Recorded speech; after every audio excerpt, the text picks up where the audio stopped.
الحمد لله وكفى والصلاة والسلام على من لا نبي بعده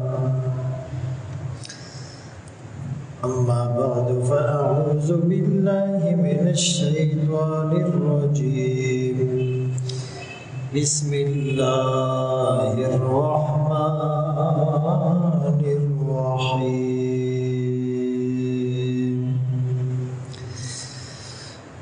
وما خلقت الجن والإنس إلا ليعبدون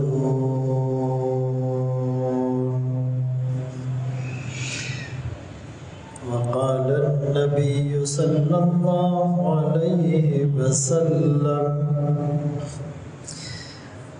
الدين النصيحة أو كما قال عليه الصلاة والسلام صدق الله مولانا العظيم وصدق رسوله النبي الأمي الهاشمي المدني الكريم ونحن على ذلك لمن الشاهدين والشاكرين والحمد لله رب العالمين زندگی آمد برائے بندگی زندگی بے بندگی شرمندگی نہ دنیا سے نہ دولت سے نہ گھر آباد کرنے سے تسلی دل کو ہوتی ہے خدا کو یاد کرنے سے یہاں ایسے رہے کہ ویسے رہے وہاں دیکھنا ہے کہ کیسے رہے۔ واجب الاحترام عزیزان گرامی، آپ کے سامنے قرآن کریم فرقان مجید کی ایک آیت کریمہ تلاوت کی اور سرکار دو عالم تاجدار مدینہ محمد مصطفیٰ احمد مجتبیٰ صلی اللہ علیہ وسلم کی حدیث مبارکہ پیش کی۔ اس آیت میں اللہ راز بندگی بتا رہے ہیں، راز زندگی بتا رہے ہیں کہ اس زندگی کا راز اور اس کا مقصد اللہ کی بندگی ہے۔ زندگی آمد برائے بندگی، زندگی بے بندگی شرمندگی، کہ زندگی کا مقصد ہی اللہ کی بندگی ہے۔ جس میں بندگی نہ ہو وہ شرمندگی ہو جاتی ہے۔ عبداللہ ابن عباس رضی اللہ عنہما لیعبدون کی تفسیر لیعرفون سے کرتے تھے کہ میں نے انسانوں کو اور جنات کو نہیں پیدا کیا الا مگر اس لیے کہ وہ میری عبادت کرے، یعنی وہ میری معرفت حاصل کرے، مجھے پہچان لے۔ حضرت علی رضی اللہ عنہ کا فرمان ہے کہ اس عبادت میں کوئی بھلائی نہیں جس میں معرفت نہ ہو، اللہ کی پہچان نہ ہو۔ بھائی چور کو جب پتہ چل جائے کہ یہ پولیس والا ہے تو وہ چوری نہیں کرے گا۔ اسی طرح انسان کو جب اپنے خالق کا پتہ چل جائے تو وہ کبھی اس کی نافرمانی نہیں کرے گا۔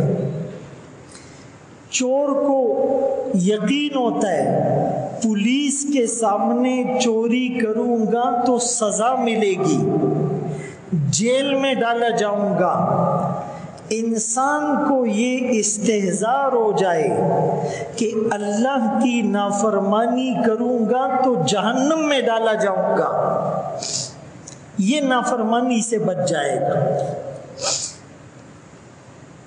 ہم اللہ کی نافرمانی اس لیے کرتے ہیں کہ اللہ کی صحیح پہچان نہیں، اللہ کا صحیح تعارف نہیں، اللہ کی ذات کا صحیح یقین نہیں، اللہ کی قدرت کا پورا احاطہ نہیں۔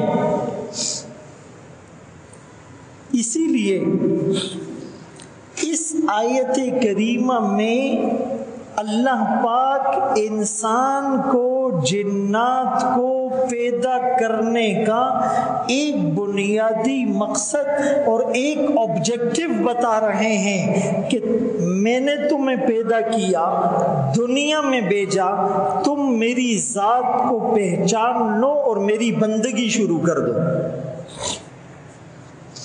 اب اللہ کو پہچاننا کیا ہے؟ هو اللہ احد۔ اللہ خود اپنا تعارف سورہ اخلاص میں کراتے ہیں، کہہ دیجئے وہ اللہ ایک ہیں، اللہ الصمد، وہ بے نیاز ہیں، لم یلد، نہ کسی کو جنا، ولم یولد، نہ جنا گیا، نہ اس کا کوئی بیٹا نہ وہ کسی کا بیٹا، لم یتخذ صاحبہ، اس کی کوئی بیوی نہیں، وَلَمْ يَكُنْ لَهُ كُفُوًا أَحَدٌ، اس کا ہمسر اور برابر کوئی نہیں، نہ اس کی ذات میں نہ اس کی صفات میں۔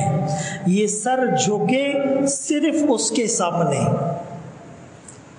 یہ زبان تسبیح اور تحمید کرے صرف اس کی، نماز میں اس دل میں صرف اس کا خیال ہو۔ اس کو توحید کہتے ہیں، وحدانیت کہتے ہیں۔ توحید تو یہ ہے کہ خدا حشر میں کہہ دے یہ بندہ دو عالم سے خفا میرے لیے ہے۔ ہمارے دل میں خواہشات کا سیلاب ہے اور ہم کہتے ہیں کہ جی ہم اللہ کو ایک مانتے ہیں۔ توحید اور اللہ کی ذات کا اکیلے ہونا یہ کیسے اس دل میں سما سکتا ہے جب اس میں خواہشات کا سیلاب ہو؟ اسی لیے اللہ فرماتے ہیں من اسلم وجہہ للہ، جس نے اپنے چہرے کو اللہ کے سامنے کر دیا۔ ایسی عبادت اللہ کی کأنک تراہ، گویا کہ تم اللہ کو دیکھ رہے ہو۔ فَإِن لَّمْ تَكُن تَرَاهُ، اگر یہ خیال نہیں آتا کہ میں اللہ کو دیکھ رہا ہوں، یہ خیال تو ضرور آئے کہ اللہ مجھے دیکھ رہا ہے۔ باپ دیکھ رہا ہو کوئی گناہ نہیں کرتا، بچہ دیکھ رہا ہو کوئی گناہ نہیں کرتا، بیوی ساتھ ہو کوئی بدنظری نہیں کرتا، کرتا بھی ہے تو کنکیوں سے دیکھتا ہے، اس کو پتہ نہ چل جائے۔ یعلم خائنۃ الاعین وما تخفی الصدور، وہ اللہ تو آنکھ کی خیانت کو بھی دیکھتا ہے، سمجھتا ہے، جانتا ہے، اس سے ڈھکی چھپی اور مخفی اور پوشیدہ کوئی چیز نہیں۔ تو جب دل سے خواہشات نکلے گی، دل سے غیر نکلے گا تو دل میں اللہ تنہا رہ جائے گا، پھر عبادت میں یوں لگے گا جیسے میں اللہ کو دیکھ رہا ہوں۔ اور جیسا حال ہمارا اور آپ کا ہے، کھڑے مسجد میں ہیں، نماز کی حالت میں ہیں، زبان سے قرآن بھی پڑھ رہے ہیں، لیکن دل دماغ کہیں اور ہے۔ ایسی نماز کے بارے میں کہا، تو جو سربا سجود ہوا کبھی تو زمین سے آنے لگی صدا، تیرا دل تو ہے صنم آشنا، تجھے کیا ملے گا نماز میں؟ وہ ایک سجدہ جس میں دل میں صرف اللہ ہو، غیر نہ ہو، جس سجدے میں آپ اللہ کو دیکھ رہے ہو، اللہ آپ کو دیکھ رہا ہو، وہ ایک سجدہ جسے تو گراں سمجھتا ہے، ہزار سجدوں سے دیتا ہے بندے کو نجات۔ ایک سجدہ اللہ کے دربار میں ایسا کر لو کہ دل میں صرف اللہ ہو، وہ اللہ اپنے سامنے جھکنے والے اس سر کو دنیا کے کسی در پر جھکنے نہیں دے گا۔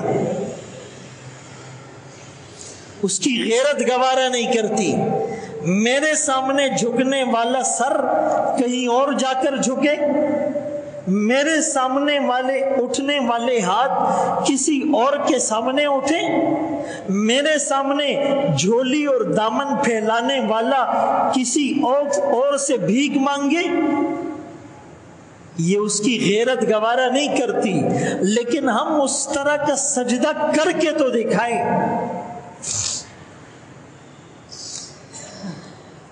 میرے محترم دوستو، اللہ نے انسان کو اپنی عبادت کے لیے کیوں پیدا کیا؟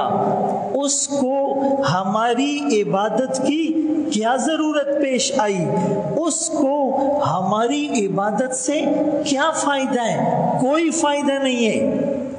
اگر ساری دنیا اللہ کی اطاعت، فرما برداری، عبادت پر آ جائے، اس کی بادشاہت میں ذرہ برابر اضافہ نہ ہو، ساری دنیا اس کی نافرمانی پر جمع ہو جائے، اس کی بادشاہت میں ذرہ برابر کمی نہیں ہونے والی، تو پھر عبادت کا حکم کیوں دیا کہ انسان تو تر و تازہ ہو جائے گا، تیرا دماغ فریش ہو جائے گا۔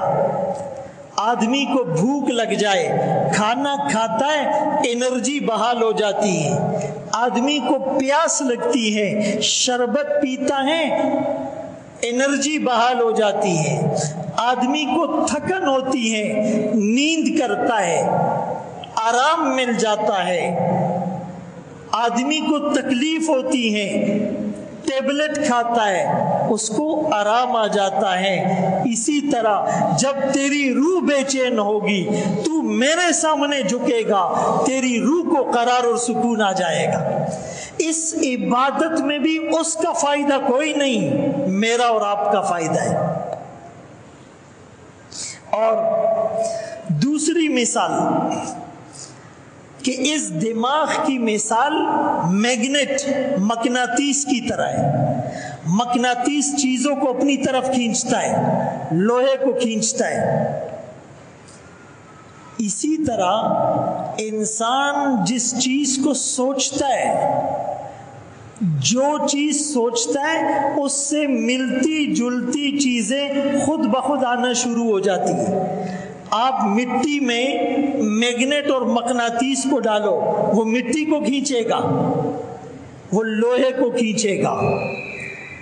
ہم گناہ کو سوچیں گے، گناہ کے خیالات آئیں گے۔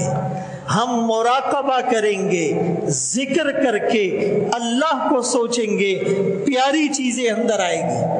بھائی گوگل ایک سرچ انجن ہے، اس کا جو سرچ باکس ہوتا ہے اس میں آپ لکھ دیں گانے، تو جتنی گانے کی ویب سائٹس ہیں جتنی ویڈیوز ہیں، جتنے سنگر ہیں، جتنے میوزیکل انسٹرومنٹ ہیں، جتنے میوزیکل کنسرٹس ہیں، وہ سب آ جائیں گے، اور آپ اسی سرچ باکس میں قرآن لکھ دیں، قرآن آئے گا، ترجمہ آئے گا، تفسیر آئے گی، قرآن کی تلاوت کرنے والے قاری آئیں گے، آیات آئے گی، تفسیر کی کتابیں آئے گی، مفسرین کے نام آئیں گے۔ جس طرح گوگل انجن کے سرچ باکس میں جو ٹائپ کرو گے اسی طرح کی چیزیں آئے گی، اس دماغ میں جس کو سوچو گے وہی آئے گا۔ اسی لیے بزرگ کہتے ہیں مراقبہ کرو، اللہ کو سوچو، اللہ کی ذات کو سوچو۔ میرے محترم دوستو، ما خلقت الجن والانس الا لیعبدون، میں نے جنات اور انسان کو اپنی عبادت کے لیے پیدا کیا۔ کھیلنا جائز ہے شرطوں کے ساتھ، کنڈیشنز ہیں، اس کھیل میں لباس پورا ہو، اس کھیل میں نامحرم نہ ہو، اس کھیل میں جوا اور سٹا نہ ہو، اس کھیل میں وقت کا ضیاع نہ ہو، اس کھیل سے عبادات میں خلل نہ ہو، اس کھیل سے نماز نہ چھوٹے، اس کھیل سے کسی کو تکلیف نہ ہو۔ اسلام کا مقصد لوگوں کو کھلاڑی بنانا نہیں ہے، ہاں کھیل برائے زندگی ہو، ریفریشمنٹ کے لیے، صحت کے لیے، ورزش کے لیے، فزیکل ایکسرسائز کے لیے، لیکن زندگی برائے کھیل نہ ہو کہ پوری زندگی کھیلوں میں گزار دی۔ یہ مسلمان کا مقصد نہیں۔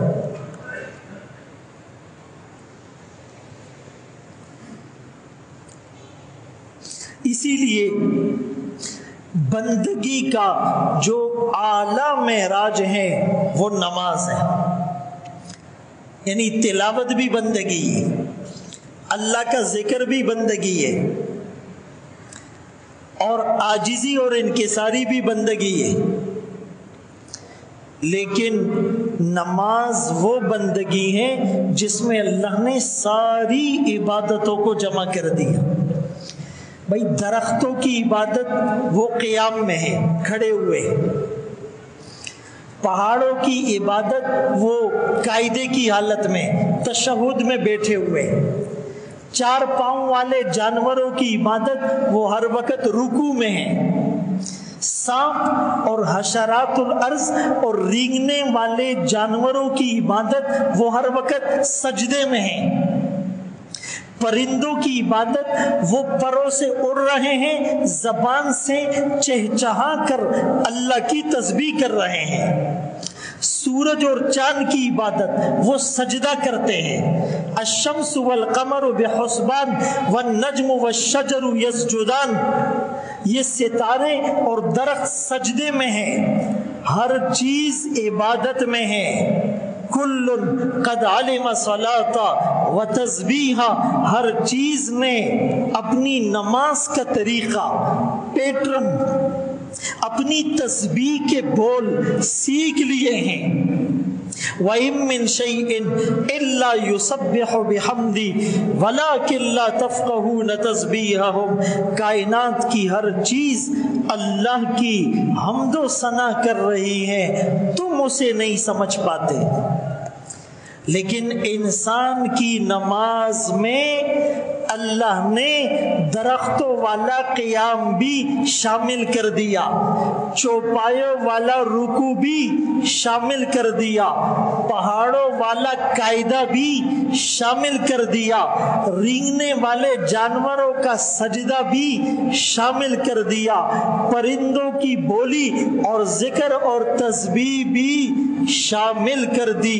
اس نماز میں عاجزی بھی ہے، اس نماز نماز میں قرآن کی تلاوت بھی ہے، اس نماز میں اللہ کا ذکر بھی ہے، اس نماز میں نبی پر درود بھی ہے، اس نماز میں اجتماعیت بھی ہے، اس نماز میں مساوات بھی ہے، اس نماز میں اخوت بھی ہے، اس نماز میں مراقبہ بھی ہے، اس نماز میں دعا بھی ہے۔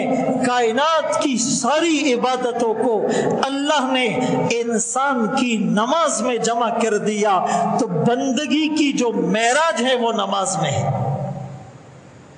اسی لیے تو فرمایا کہ یہ دین کا ستون اور پلر ہے۔ نماز آقا کی آنکھوں کی ٹھنڈک ہے، نماز اللہ سے ڈائریکٹ آن لائن ہونا ہے، نماز بے حیائی اور فحاشی سے روکنے والی ہے، نماز میں امر بالمعروف بھی ہے، نماز میں نہی عن المنکر بھی ہے۔ امیر ہو، غریب ہو، چھوٹا ہو، بڑا ہو، بادشاہ ہو، وزیر ہو، مشیر ہو، یا کہ عام سپاہی ہو، آرمی چیف ہو، یا کہ معمولی سا سپاہی ہو، پڑھا لکھا ہو یا کہ بالکل کورا اور جاہل ہو، خوبصورت ہو کہ بدصورت ہو، موٹا ہو کہ پتلا ہو، کاٹن پہنے ہوئے ہو یا 200 والے سوٹ میں ہو، برانڈڈ گھڑی پہن کر آئے یا معمولی گھڑی پہن کر آئے، اس صف میں ایک ساتھ کھڑا ہونا ہے، ایک طرف منہ کرنا ہے، ایک امام کی اقتداء کرنی ہے، ایک پیٹرن پر نماز پڑھنی ہے۔ اخوت اس کو کہتے ہیں، چبے کانٹا جو کابل میں تو ہندوستان کا ہر پیر و جواں بہتاب ہو جائے۔ یہ نماز معمولی چیز نہیں ہے۔ کبھی اس استحضار کے ساتھ ہم مسجد آئے ہیں، اس کا بلاوا آیا ہے، بھائی ایک آدمی بڑے عہدے پر ہے، اپنے آفس میں بیٹھا ہوا ہے، اس کو پانی منگوانا ہے تو وہ بیل بجاتا ہے، بٹن دباتا ہے تو نوکر آتا ہے یا نہیں؟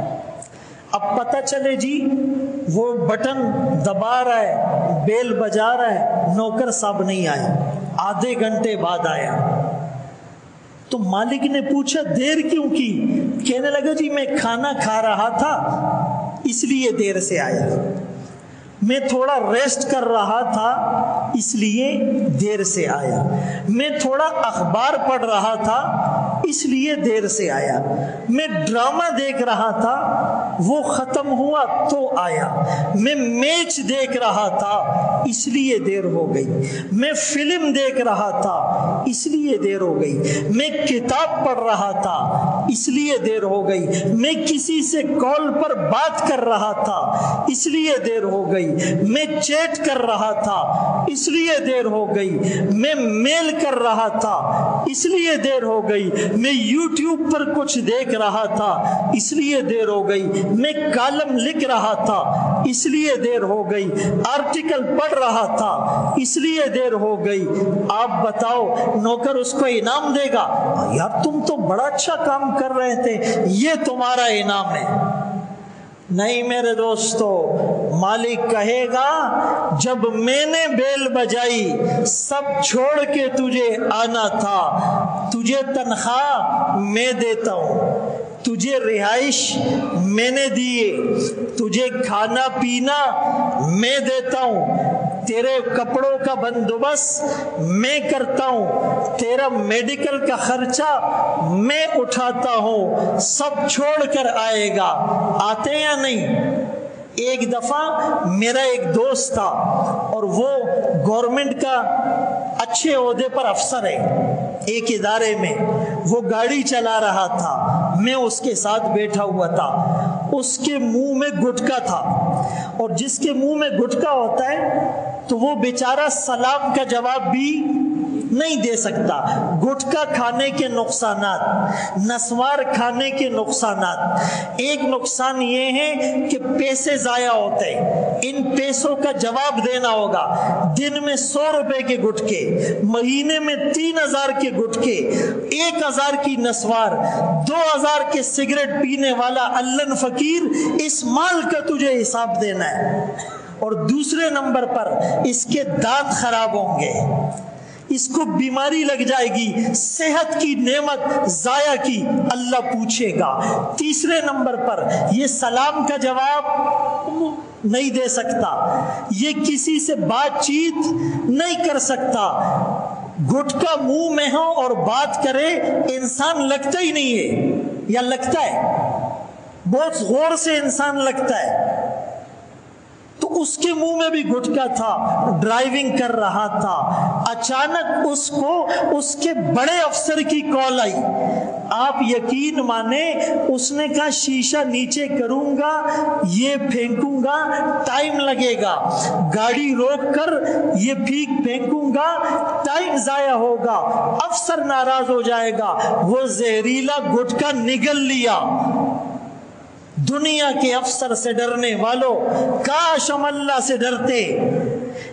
نوکر کو بیل کی آواز آتی ہے، چائے چھوڑ کر بھاگتا ہے، کھانا چھوڑ کر بھاگتا ہے، واش روم آدھا چھوڑ کر بھاگتا ہے، ڈرامہ چھوڑ کر بھاگتا ہے، فلم چھوڑ کر بھاگتا ہے، میچ چھوڑ کر بھاگتا ہے، اخبار پھینک کر بھاگتا ہے، دوست کی لائن ڈسکنیکٹ کر کے بھاگتا ہے. اللہ کا بلاوا آتا ہے، اذان کی آواز آتی ہے، دن میں 5 دفعہ آتی ہے، دکان کھلی ہوئی ہے، گاڑی چل رہی ہے، ڈرامہ دیکھ رہا ہے، فلم دیکھ رہا ہے، دوست سے گپ شپ لگی ہوئی ہے، ہوٹل میں ایسے پاؤں رکھ کر وہ مزے سے لیٹا ہوا ہے. کاش اللہ کی محبت دل میں ہوتی، اذان کے بعد کوئی شٹر اوپر نہیں ہوتا.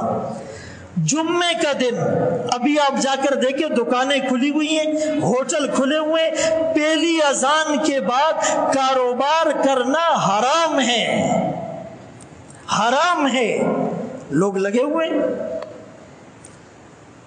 اوچی پر خبر راشی، بس اللہ دیکھی چی اسلامی نظام راشی، شریعت آ جائے مزہ آ جائے گا. اتنے ڈنڈے لگیں گے نا کہ مزہ آ جائے گا، اتنے چتر لگیں گے نا کہ مزہ آ جائے گا. پکے مسلمان بنو. یہ باتیں ادھر سے ادھر اور ادھر سے ادھر آ جائے، اور جب ادھر اترے گی پھر یہ صحیح استعمال ہوگا، یہ صحیح دیکھے گی، یہ صحیح سنے گا، یہ صحیح بولے گی، یہ صحیح چکھیں گے، یہ صحیح سوچے گا، اس میں صحیح چیز آئے گی، جیب میں حلال آئے گا، پاؤں گناہ کے اڈے کی طرف نہیں جائیں گے، ہاتھ سے کسی کو تھپڑ نہیں مارے گا، بیوی پر ظلم نہیں کرے گا، رشتہ دار کو تنگ نہیں کرے گا، سود نہیں لے گا، رشوت نہیں لے گا، ملاوٹ نہیں کرے گا، کسی کا مال غصب نہیں کرے گا، یتیم کا مال ہڑپ نہیں کرے گا. میرے دوستو آج ہی عزم کر لو، اس کا بلاوا آئے سب چھوڑ کر اس کے گھر جائیں گے. عزم کرتے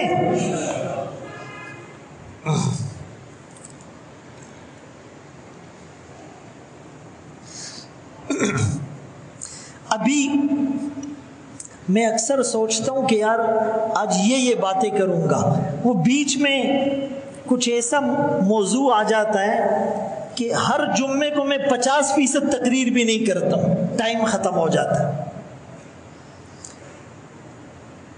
اور کبھی کبھی 2-4 منٹ لیٹ ہو جائے تو شاید کچھ لوگ اس کو محسوس بھی کرتے ہوں. کل مجھے ایک ساتھی نے کہا کہ ایک مسجد ہے کراچی میں، اس میں جمعے کی نماز کا ٹائم نہیں ہے، لکھا ہوا ہے کہ نماز بیان کے بعد ہوگی، بیان جب بھی ختم ہو جائے. بیان ایک درد ہوتا ہے، ہمیں کوئی شوق نہیں ہے، ہم روزے میں بھی بولتے تھک جاتے، لیکن ایک درد ہوتا ہے. ابھی میرے خیال میں ٹائم ختم ہو رہا ہے، میں نے 25% بیان بھی نہیں کیا. بہرحال تو آدمی ایسا بنے کہ اللہ کے بلاوے پر سب چھوڑ دے. جیسے کسی کی فلائٹ ہونا اور وہ لیٹ اٹھے، الارم کی آواز نہیں سنے, دیکھتا یار تھوڑا سا ٹائم باقی ہے, پھر وہ برش کرے گا, کاٹن کلف اور استری کرے گا, جوتے پالش کرے گا, بیوی کو کہے گا ذرا ٹائٹ سا ناشتہ بناؤ, بولے گا ہاں, وہ بھائی یہ بیگ اٹھایا اور ایک چپل اپنی پہنی ایک بیوی کی پہنی اور نکل گئی. ایئرپورٹ میں ایسا بھی ہوا ہے, بعض اوقات جلدی میں لوگ آئے, ایک چپل اپنی ایک بیوی کی ہے, ہو جاتا ہے بھائی. تو یہ ڈر ہو کہ یار اللہ کا بلاوا آیا, بھاگنا ہے, یہ درد پیدا ہو جائے, پھر الارم لگانے کی ضرورت نہیں پڑے گی, اچھل کر آدمی بھاگے گا, اللہ کا بلاوا آیا ہے. اللہ اکبر کبیر.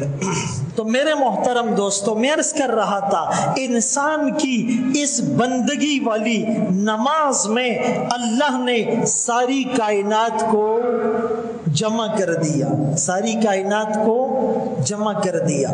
بھائی جمادات, پتھر, منرلز, سٹونز, پتھروں میں جان ہوتی ہے نہیں, نشو نما ہوتی ہے, گروتھ, وہ بڑھتے نہیں, موویبل ہوتے, نقل مکانی کر سکتے خود بخود نہیں, عقل اور سمجھ ان میں ہوتی ہے, نہ روح ہے, نہ گروتھ اور نشو نما ہے, نہ نقل مکانی ہے, نہ سمجھ بوجھ ہے. وہ بھی اللہ کی تسبیح کر رہے ہیں, وہ بھی اللہ کی تسبیح کر رہا ہے. آقا فرماتے ہیں کہ کنکر بھی اللہ کی تسبیح کرتے ہیں, اور نباتات, یہ جو پودے ہوتے, درخت ہوتے, اس میں روح نہیں ہے لیکن گروتھ ہیں, یہ بڑھتے ہیں, اور نقل مکانی نہیں کر سکتے, اور سمجھ بوجھ بھی نہیں ہے, وہ بھی اللہ کی تسبیح کرتے ہیں. اور اس کے بعد جانور ہے, روح بھی ہے, اور گروتھ نشو نما بھی ہے, اور نقل مکانی بھی کر سکتے ادھر سے ادھر, اور تھوڑی بہت سمجھ بھی ہے, وہ بھی اللہ کا ذکر کرتے ہیں. اور ایک انسان ہے, روح بھی ہے, نشو نما بھی ہے, نقل مکانی بھی ہے, سمجھ بوجھ بھی ہے, علم کی روشنی بھی ہے. اس علم کی روشنی میں اللہ کی معرفت حاصل کرتا ہے, اس کی معرفت کے بعد اس کے سامنے سربا سجود ہوتا ہے, اور یہ بلندیوں کی معراج تک پہنچ جاتا ہے. تیری معراج کہ تو لوح و قلم تک پہنچا, میری معراج کہ میں تیرے قدم تک پہنچا. نبی کے قدموں تک ہم چلے جائے, ہمارا معراج کا سفر طے ہو گیا. قدم بوسی کی دولت مل گئی تھی چند ذروں کو, ابھی تک وہ چمکتے ہیں ستاروں کی جبی ہو کر. صحابہ نبی کے قدموں میں آئے, اللہ نے آسمان کے ستارے بنا دیا. آج لوگ ان سے ہدایت حاصل کرتے ہیں. میرے محترم دوستو, ہمیں اپنا رخ پتہ چل جائے, جنت کا راستہ کون سا ہے. بھائی جس کو راستہ معلوم ہو جائے تو وہ لینڈ کروزر میں جائے گا تو پہنچ جائے گا, بس میں جائے گا تو نہیں پہنچے گا, پہنچ جائے گا. گدا گاڑی میں جائے گا تو نہیں پہنچے گا, پہنچ جائے گا. سائیکل پر جائے گا تو نہیں پہنچے گا, پہنچے گا. پیدل جائے گا تو نہیں پہنچے گا, پہنچے گا. راستہ صحیح ہو, پراڈو میں ہو پہنچے گا, بس میں ہو پہنچے گا, گدا گاڑی میں ہو پہنچے گا, ریل گاڑی میں ہو پہنچے گا, سائیکل پر ہو پہنچے گا, پیدل ہو پہنچے گا. ہاں کوئی جلدی پہنچے گا, کوئی دیر سے پہنچے گا, لیکن ہر ایک پہنچے گا جب راستہ صحیح ہو, ڈائریکشن معلوم ہو. لیکن جس کا راستہ ہی غلط ہو, پشاور جانا ہے اور کوئٹہ والے روڈ پر گاڑی ڈال دیے, حضرت صاحب جہاز میں بھی بیٹھے, وہ منزل تک نہیں پہنچیں گے. راستہ معلوم ہونا چاہیے, اور راستہ ہر ایک کا الگ ہے. بھائی موٹر وے پہ گاڑی چلتی ہے, کوئی ریل موٹر وے پہ چلائے پہنچے گا، اور پٹری پر ٹرین چلتی ہے، کوئی سمندری جہاز پٹری پر ڈالے پہنچے گا، اور پانی میں بحری جہاز چلتا ہے، کوئی ہوائی جہاز کو پانی پر چلائے چلے گا، اور ہوا میں ہوائی جہاز چلتا ہے، کوئی پانی والا جہاز ہوا میں چلائے چلے گا۔ راستہ بھی صحیح ہو اور طریقہ بھی صحیح ہو، کون سی گاڑی کس پر جائے گی، اور یہ سیکھنے کے لیے آپ کو مسجد میں آنا ہے، آپ کو مدرسے میں آنا ہے، آپ کو تبلیغ میں آنا ہے، آپ کو خانقاہ میں آنا ہے، آپ کو درسوں میں بیٹھنا ہے، آپ کو تعلیم میں بیٹھنا ہے، آپ کو علماء کی مجالس میں بیٹھنا ہے، تب دین آئے گا۔ دکان میں بیٹھ کر دین نہیں آئے گا۔ آپ 1 سال سونے کی دکان میں بیٹھو اور تجربہ بال کاٹنے کا آ جائے، 1 سال نائی کی دکان میں بیٹھو اور تجربہ موچی کا آ جائے، 1 سال موچی کی دکان میں بیٹھو اور تجربہ کپڑے کا آ جائے، 1 سال کپڑے کی دکان میں بیٹھو اور تجربہ سبزی کا آ جائے، 1 سال سبزی کی دکان میں بیٹھو اور تجربہ راشن کا آ جائے۔ ہو سکتا ہے؟ پھر سے بولو، ہو سکتا ہے؟ مردوں کے کپڑے بیچنے والا، اس کو عورتوں کے کپڑے کا تجربہ، کوالٹی ویرائٹی کا پتہ نہیں چلتا۔ اسی طرح دکان میں بیٹھے ہوئے اور جی ہمیں بھی دین کا پتہ ہے، موبائل میں حضرت صاحب لگے ہوئے مجھے بھی دین کا پتہ ہے، نہیں میرے دوستو، ماحول میں آنا پڑے گا۔ ایک آدمی کہتے ہیں میں سویمر بن جاؤں، تیراکی، جانتے ہو نا تیراکی، اور وہ روڈ پر پریکٹس کرے، 1 سال پریکٹس کرے، سویمر بنے گا، مٹی میں لگا دا خرپشا ناؤڑی راؤڑی، مٹی میں لت پت ہوگی، یا تیراکی سیکھے گا، میٹرس گھر میں رکھ کر اس پہ ڈائیو لگائے، تیراک بنے گا۔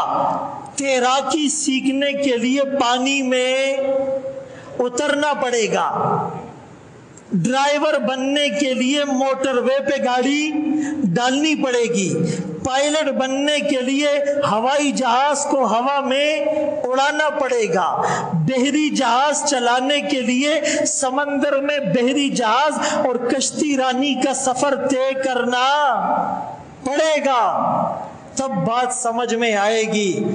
اللہ نے دین کو سیکھنے کا جو پلیٹ فارم دیا ہے، اپنے ایمان کو بوسٹ کرنے کا، انہینس کرنے کا اللہ نے جو پلیٹ فارم دیا ہے، مسجد، مدرسہ، تبلیغ، خانقاہ، علماء، طلباء، قرآن، حدیث، ذکر، علماء کے بیانات، منبر، محراب، مصلی، تسبیح، مسواک، امامہ، اللہ والوں کی صحبت، عزم کرے ہم نے زیادہ وقت مسجدوں میں گزارنا ہے۔